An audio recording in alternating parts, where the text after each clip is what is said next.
Come on, Snake.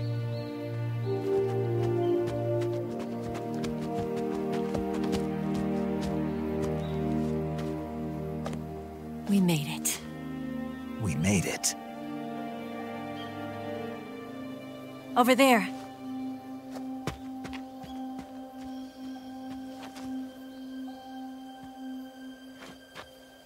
It's the boss, isn't it? I'll go get the wig ready to take off. Right. I'll leave you two alone. But come back in one piece, okay?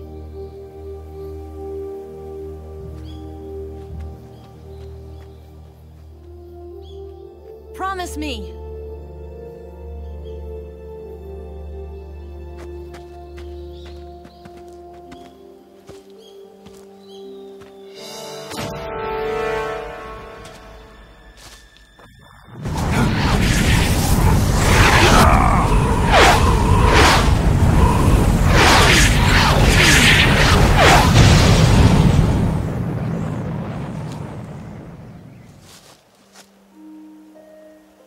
Life's end.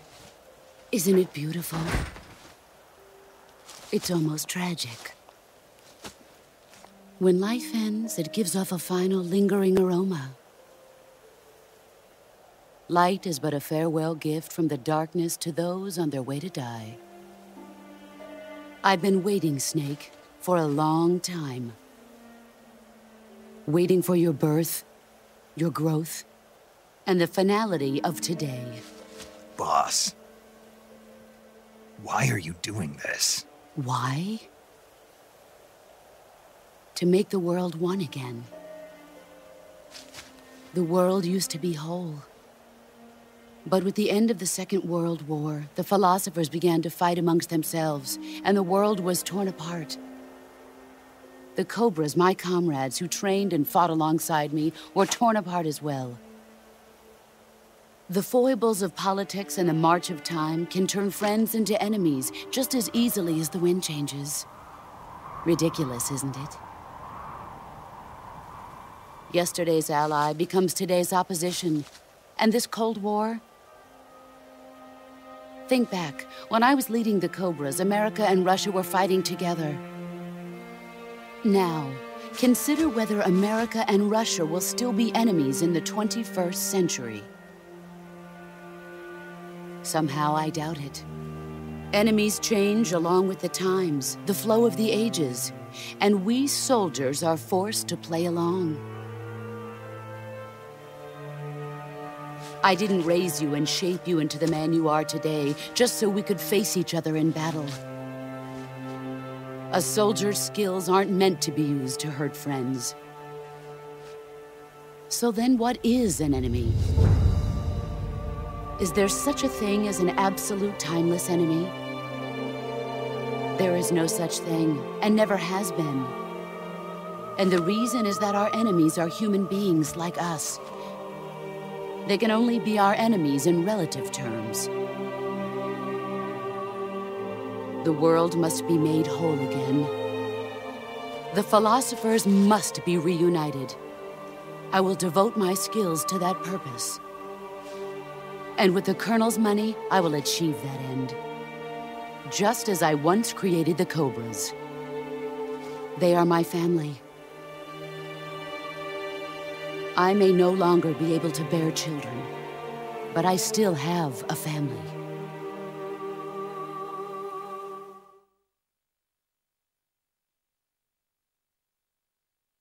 It was November 1st, 1951. I was in the Nevada desert participating in atomic testing. The name Nevada is derived from Spanish, covered in snow, white as snow. And snow is exactly what I saw in that Nevada desert. It froze my blood white. Snake, you were an atomic test subject, weren't you? On Bikini Atoll. That's part of the reason I was drawn to you. You and I are alike. We're both slowly being eaten away by the karma of others. we'll never have the chance to die peacefully of old age. We have no tomorrow. But we can still have hope for the future.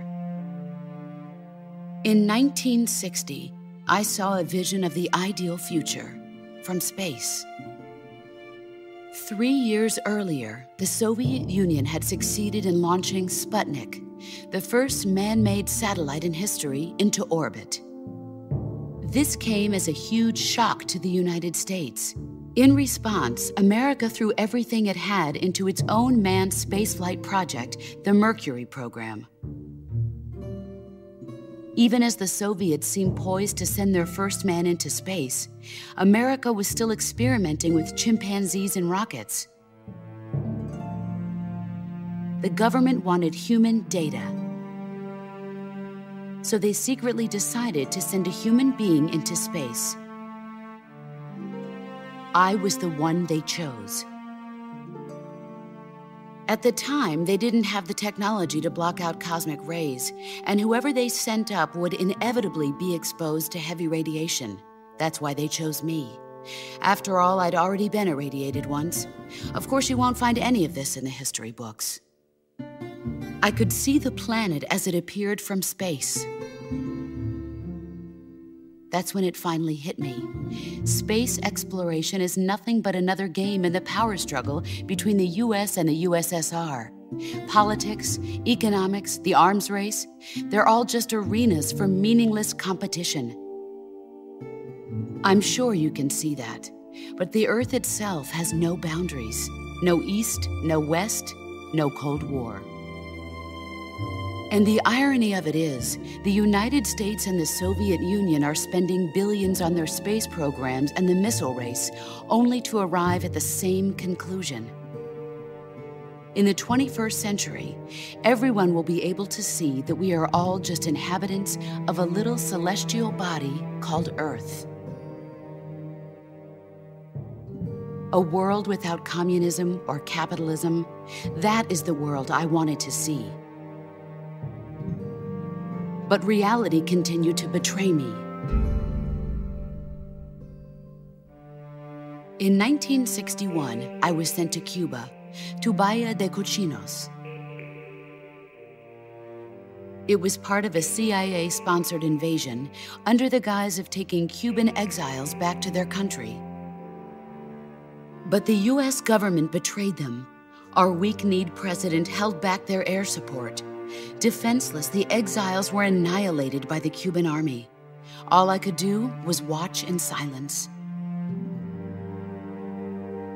I was set up by the very country I'd sacrificed so much for, by the very government I dedicated my life to defending. I was driven from the surface world, and I went underground. Then, 2 years ago, I faced the Sorrow, my old comrade in battle. He was my friend. But one of us had to die. I was left with no choice. The Sorrow gave his life for me. There is no enmity between us. One must live, and one must die. That was the mission. The ones who gave me that mission were the philosophers. Early in the 20th century, the true holders of power in the United States, the Republic of China, and the newly formed Soviet Union gathered together in a secret meeting that would later be known as the Wiseman's Committee.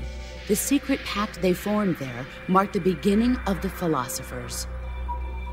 But the last of the original members died in the 1930s. After that, the organization began to run out of control, and the Wiseman's Committee degenerated into a mere shell of its former self. The philosophers of today have no sense of good or evil.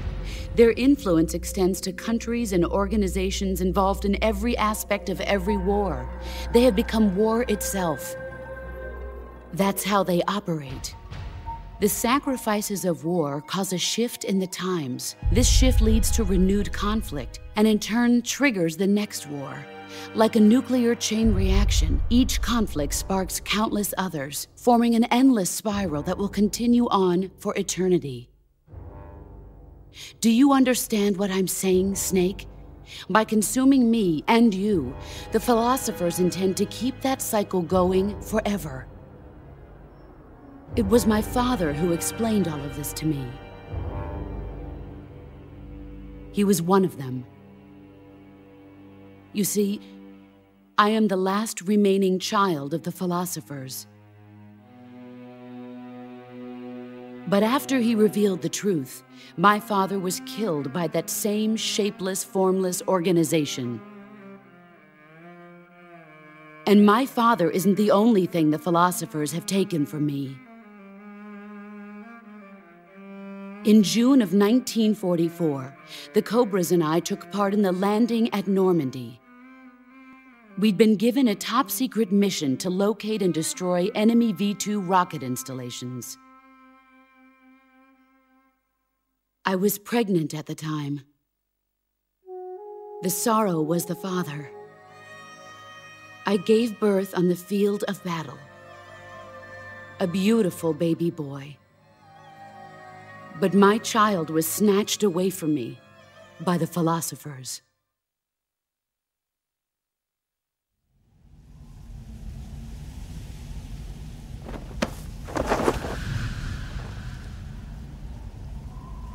Look at this scar.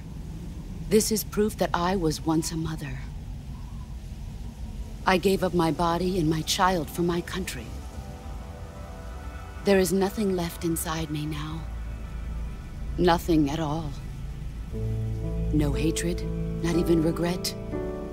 And yet sometimes at night, I can still feel the pain creeping up inside me, slithering through my body like a snake.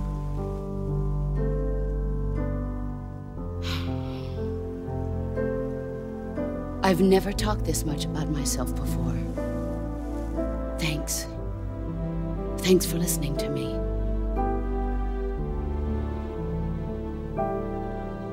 I feel content. Snake, commence the operation. I raised you. I loved you. I've given you weapons, taught you techniques, endowed you with knowledge. There is nothing more for me to give you.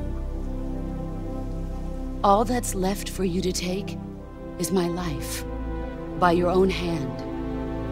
One must die, and one must live. No victory, no defeat. The survivor will carry on the fight. It is our destiny. The one who survives will inherit the title of boss. And the one who inherits the title of boss will face an existence of endless battle. I'll give you 10 minutes. In 10 minutes, MiGs will come and bomb the hell out of this place. If you can beat me in less than 10 minutes, you'll be able to escape in time. Let's make this the greatest 10 minutes of our lives, Jack. Boss? You're a soldier. Finish your mission. Prove your loyalty. Face me.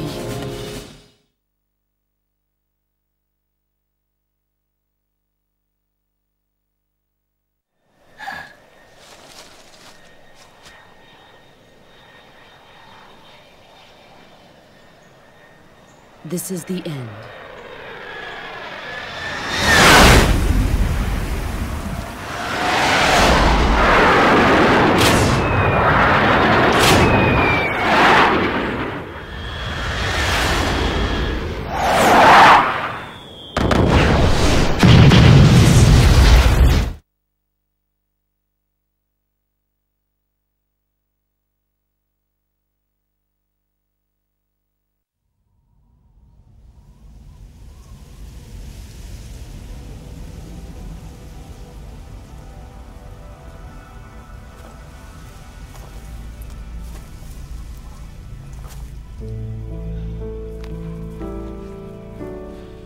Take this. Keep it safe.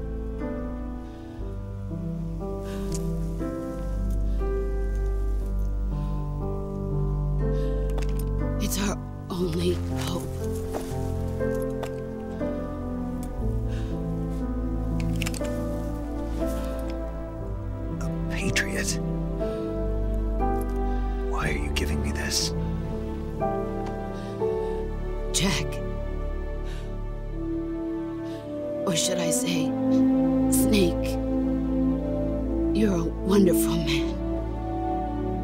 Kill me. Kill me now. Do it.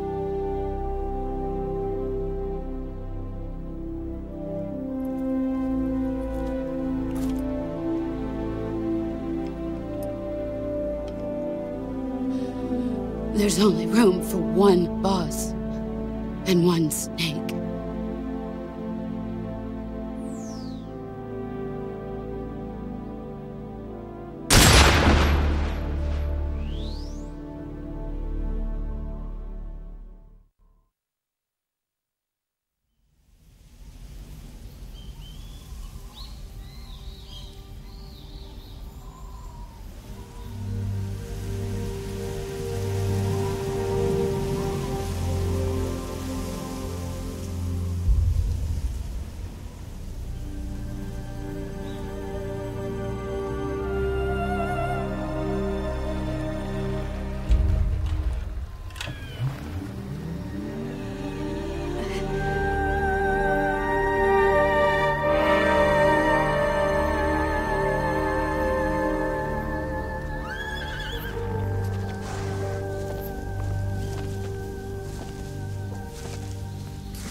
Ready to go, Snake?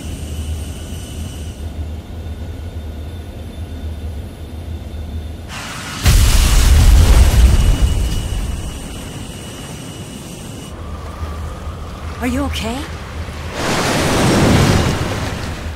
Snake? Yeah.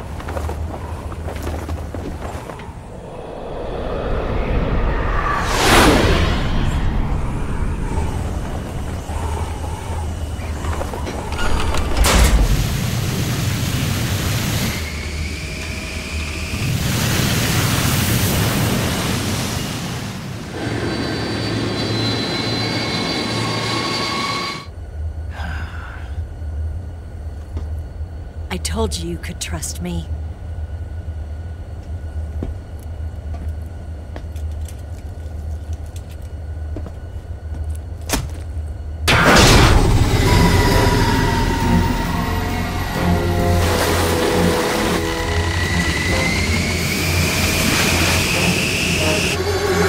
Snake! Ocelot! We're not done yet!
I picked up a few new moves.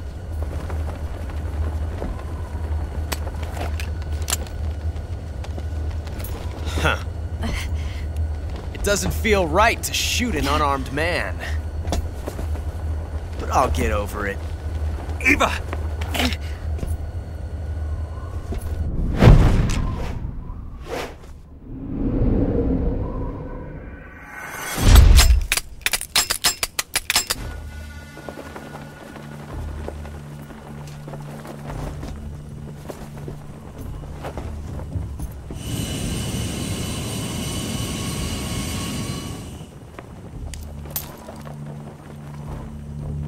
What do you say to one last showdown? Yeah, all right.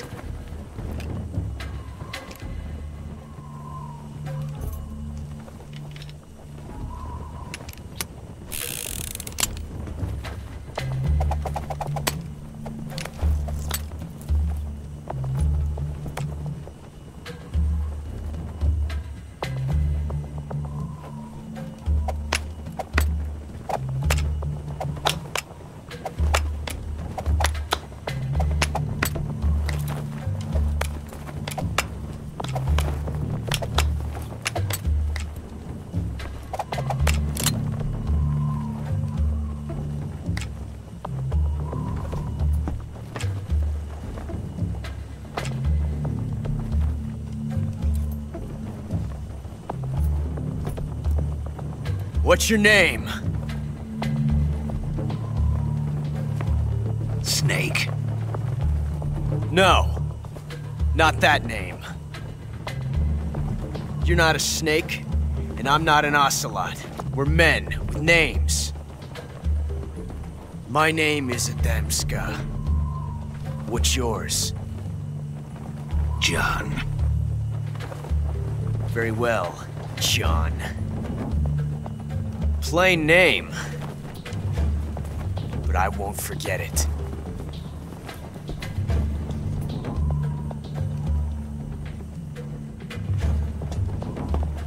Come on!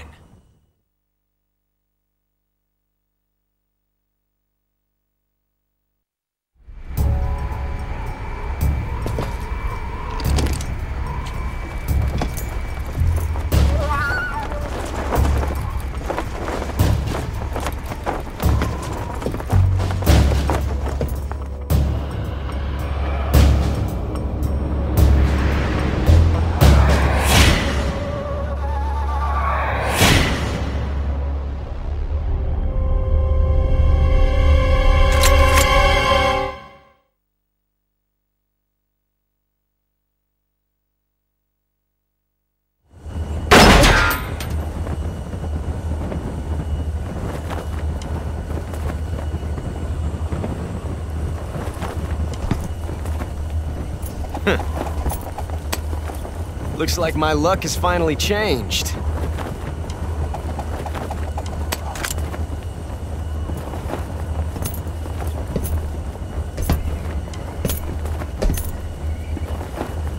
Till we meet again, John.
We made it. Yeah, we sure did.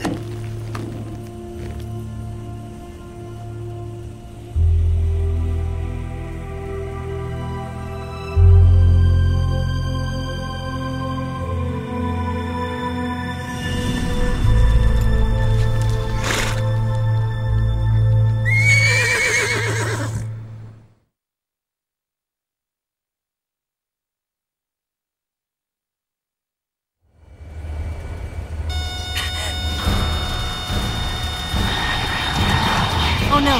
Migs!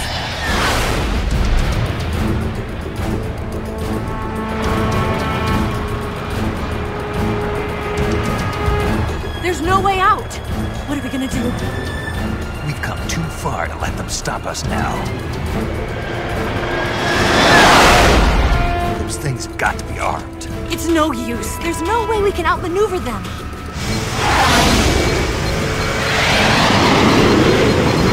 They're gonna shoot us down. We were so close.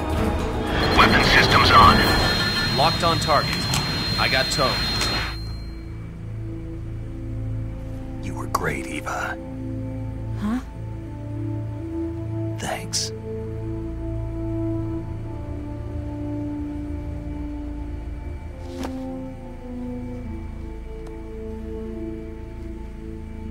Hulk 19, this is Control. Stand by for a direct order from the chairman. Hulk 19, return to base immediately. Do you read me? This is a direct order from Comrade Khrushchev. Return to base immediately. Hulk 19, do you copy? Understood. Aborting mission. RTB. Look! The MiGs are turning back! Woo!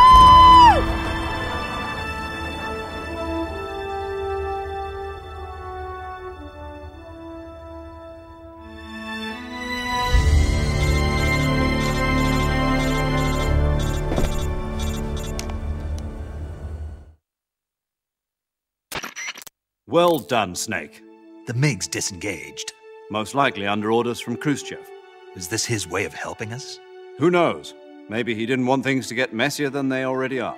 Or maybe he just wanted us to owe him one.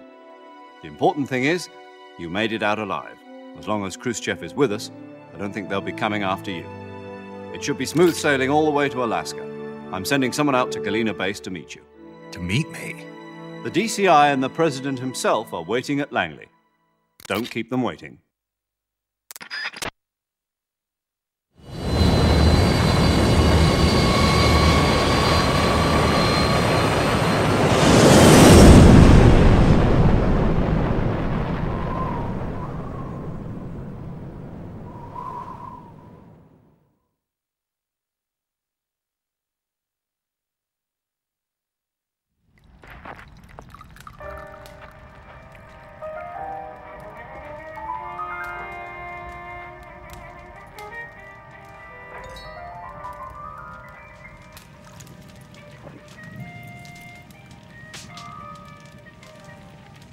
So what are you going to do now? Go back to the KGB? What do you want me to do? Did you ever think about coming back to America? I can't go back. I've left America behind me. But you saved this country.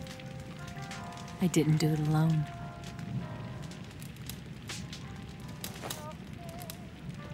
And I still owe you a dinner.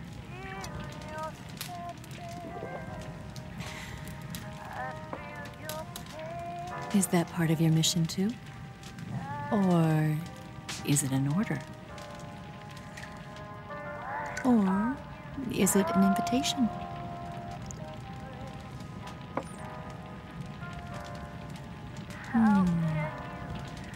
Or a proposal? I don't take orders from anyone now.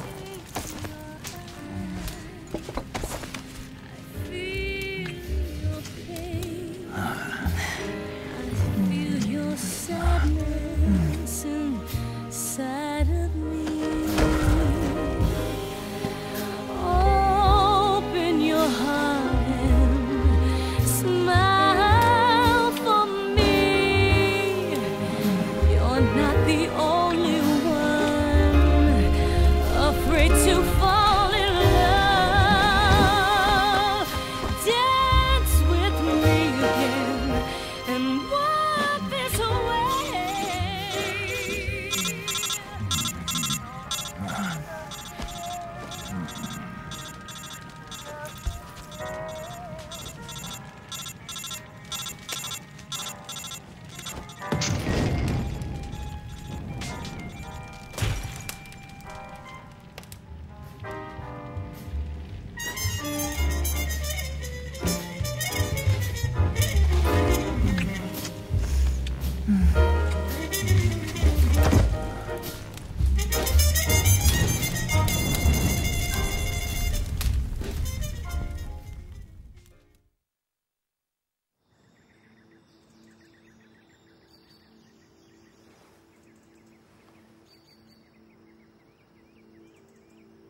Scholars tell us that the first spy in history was the snake in the book of Genesis. In that story, it was Eve who was tempted by the snake in the Garden of Eden.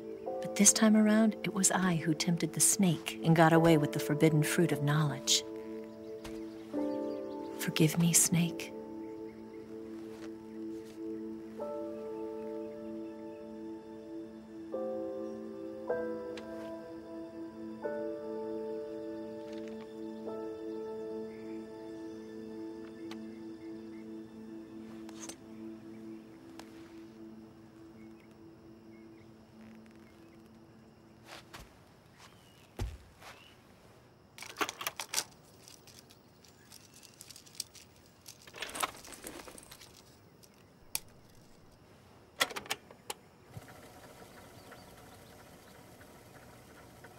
Good morning, Snake.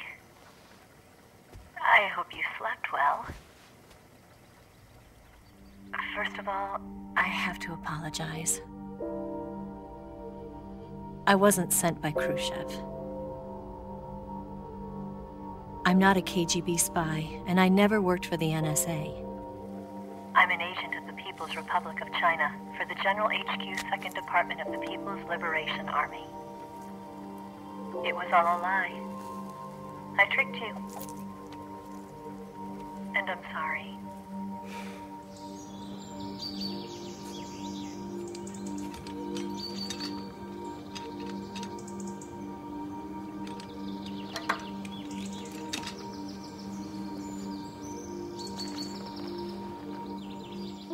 The philosophers still exist in China, too. You see, my mission was to find out where Volgin was hiding the philosopher's legacy and steal it. So I infiltrated his base as a KGB spy. The 2 NSA codebreakers who defected in 1960 were actually both men. The real Adam never showed up at the meeting place, saving me the trouble of having to eliminate him. I sneaked in by pretending I was Eva. And you and Sokolov and Volgin, you all believed me. The philosopher's legacy was originally held in common between the US, Soviet Union, and China. We couldn't let the Russians and the Americans take it all for themselves. The Chinese government had its eye on the legacy, too. I got the film containing the legacy, and also the nuclear missile launch data from the Shagohod. 5 years ago, the Soviet Union stopped supplying us with nuclear weapons technology. Since then, China's Liaodong easing, hydrogen bomb, and space rocket projects have fallen behind. But with this data, our country will be able to develop its own nukes. We'll create a deterrent force to rival those of the US and Soviet Union. Everything has gone according to plan, thanks to your help. I, too, am one of the philosophers. I'm an agent of the philosophers, a graduate of one of their charm schools. I was raised in a joint US-Soviet-Chinese facility to become a sleeper agent. This was before the war. Back then, they were collecting children from all over the world. As a result, I'm indistinguishable from a native-born American. So it didn't surprise me when you and Volgin couldn't tell the difference. But she knew right from the beginning. She knew because before the war, she was at one of the philosopher's schools too, as an instructor. The boss was the only one I couldn't fool. She was the only one who knew I was a fake. She told me everything. Why did she open her heart to me like that? At the time, I couldn't understand it. But now, I think I do. Snake. She wanted you to know the truth. She chose me to tell you. That's why she saved my life. I've lied to you so many times, but not this time. My orders from the government were to obtain the legacy and to eliminate everyone who knew the truth about what happened. In other words, I'm supposed to kill you.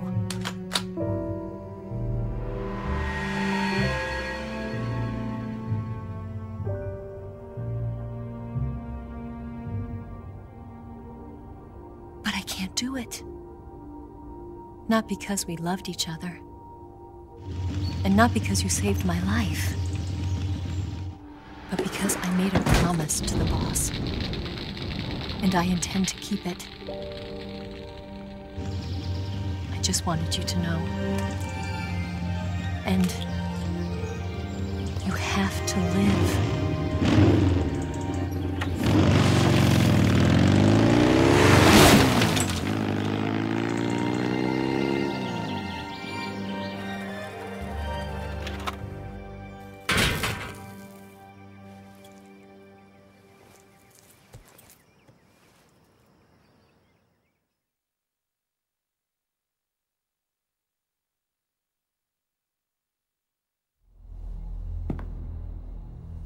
Snake, listen to me.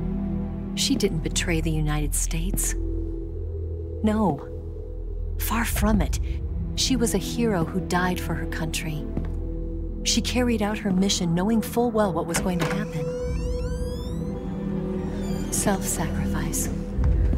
Because that was her duty.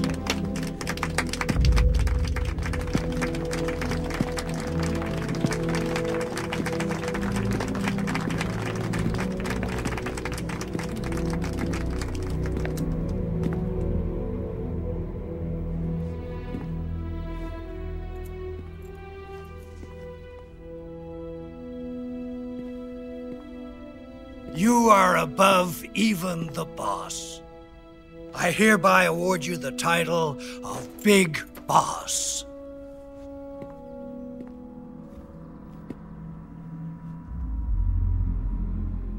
You are a true patriot.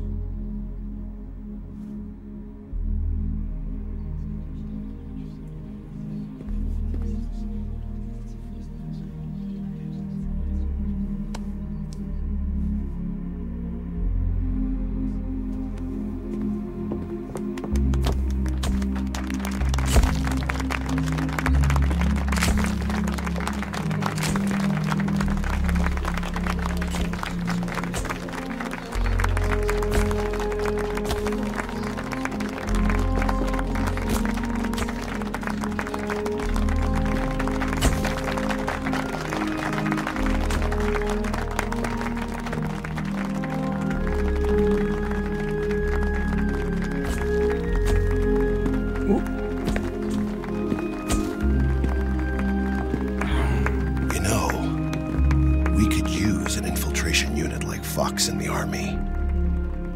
Someone like him to handle our top secret sneaking missions for us. A man who combines the qualities of a soldier and an agent. The boss's defection was a ruse set up by the US government. It was all a big drama staged by Washington so they could get their hands on the philosopher's legacy. And the boss was the star of the show. They planned it so that they could get the legacy that Colonel Volgin inherited and destroy the Shagohod at the same time. Only a legendary hero like the boss could have earned Volgin's trust. Finding out where the philosopher's legacy was hidden was to be her greatest mission. Everything was going according to plan. But then something happened that no one could have predicted. Colonel Volgin fired an American-made nuclear warhead at Sokolov's research facility. Khrushchev demanded that the US government provide proof that it wasn't involved. They couldn't just abort the operation to steal the legacy. So the operation itself was greatly expanded and revised. The authorities in Washington knew that in order to prove its innocence, they'd have to get rid of the boss, and that one of their own would have to do the job. The public couldn't be allowed to find out about it. Not ever. This, they concluded, would be the best way to keep the whole thing under wraps. The boss wouldn't be allowed to come back home alive, and she wouldn't be allowed to kill herself. Her life would be ended by her most beloved disciple. That was the way the government wanted it. That was the mission she was given, and she had no choice but to carry it out. Her death at your hands was a duty she had to fulfill. Out of duty, she turned her back on her own comrades. A lesser woman would have been crushed by such a burden. The taint of disgrace will follow her to her grave. Future generations will revile her. In America as a despicable traitor with no sense of honor. And in Russia as a monster who unleashed a nuclear catastrophe. She will go down in official history as a war criminal. And no one will ever understand her. That was her final mission. And like a true soldier, she saw it through to the end. But I think she wanted you, of all people, to know the truth. She wanted to live on in your memory. Not as a soldier, but as a woman. But she was forbidden to tell you herself. And that's why she told me. Snake, history will never know what she did. No one will ever learn the truth. Her story, her debriefing, will endure only in your heart.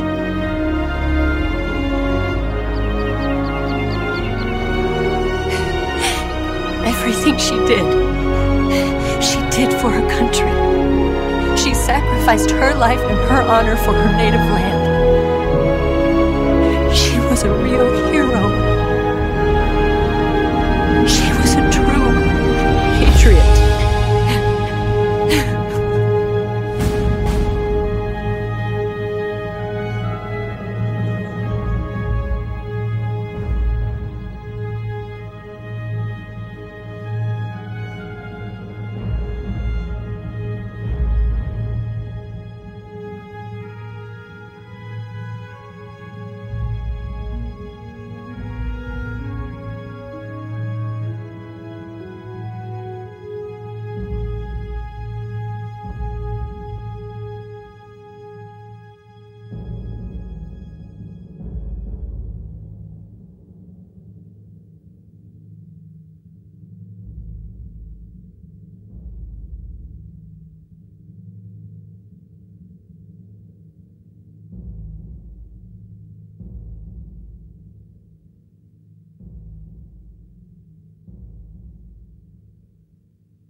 got a way to fall. They'll tell you where to go, but they won't know. Son, you'd better take it on. They'll tell you what they know, but they won't show. Oh, I've got something in my throat. I need to be alone while I suffer. Son, you've got a way to kill. They're picking on you still, but they don't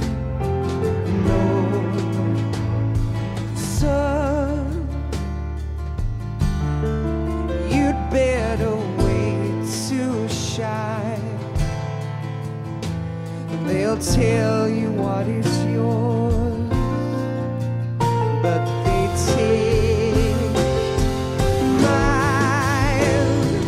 Oh, I've got something in my throat. I need to be alone while I suffer. Oh, there's a hole inside my bones. I need to stay afloat for the summer, Lord.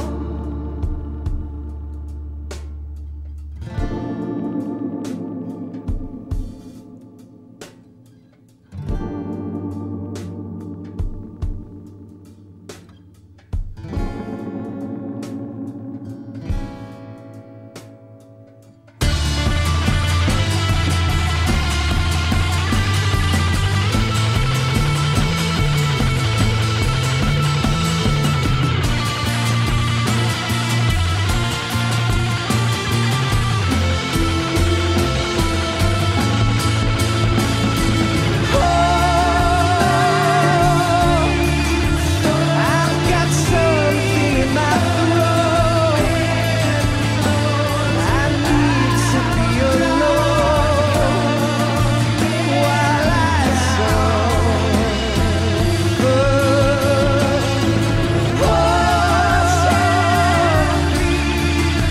There's a hole inside my bones. I need to stay afloat for the summer sun. You better wait to fall. They'll tell you where to go, but they won't know.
Yes, Grozny Grad and the Granin Research Facility have both been wiped out without a trace.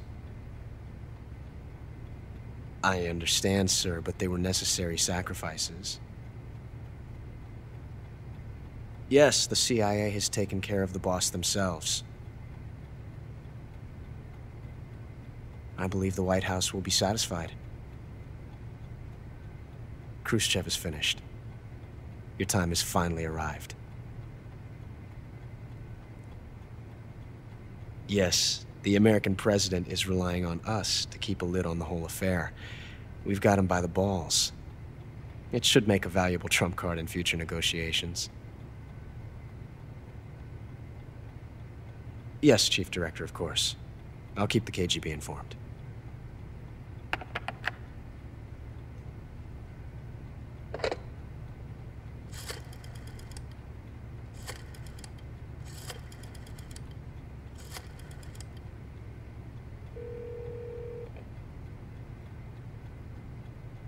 Yes, it's me.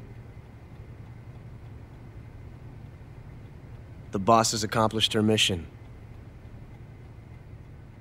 The Philosopher's legacy is now safely with us, in America's hands. With this money, yes, the Philosophers can finally be revived. The film we handed the Chinese was a fake. Peking must be in an uproar right about now. I'm afraid so. Only half the money has made it back to the United States. The KGB must still have part of the legacy. Yes, the weapon has been reduced to ashes. That's right. Grozny Grad has been obliterated by the Davy Crockett we brought in as well. Yes, that was the boss's work too. Speaking of which, I've obtained something from Granin that you might find interesting. It's a revolutionary new nuclear attack system. Perhaps it might just come in handy someday. Yes, we have Snake to thank for that. Khrushchev believed it as well. Yes, they bought our story. I don't think they'll be making a fuss. The secondary alert has been lifted as well. And the Soviets still haven't discovered my true identity. They have no idea that I've been triple-crossing them. I will continue my activities as a contact for the new government. Yes, it appears that no one knew that I was Adam. Of course, I'm always at the CIA's disposal, Mr. Director.